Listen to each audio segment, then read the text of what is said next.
সুপ্রিয় দর্শক, আসসালামু আলাইকুম। সবাই কেমন আছেন? আশা করি ভালো আছেন। আস লা মূলা তো আসলে অনেক রকম খেয়েছেন ইনশাআল্লাহ।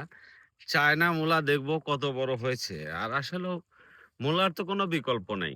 যদি মূলার কথা বলি, আ আপনার আ দেখেন সেই ছোটবেলার কথা মনে পড়ে গেল।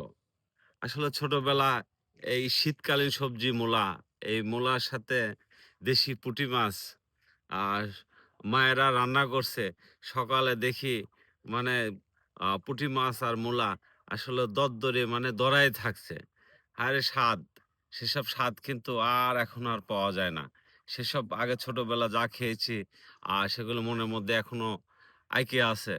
আ সেসব স্বাদ কিন্তু আর এখন পাই না। তারপরও মূলা কিন্তু খাওয়া অনেক ভালো।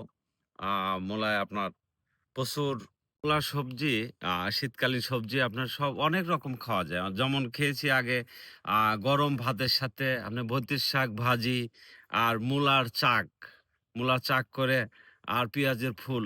আসলে শীতকালীন এই খাবারটা আসলেও অনেকেই খান। কিন্তু আসলেও এই সবজির মতো কিন্তু অন্যরকম আ কোনো ফিল পাওয়া যায় না।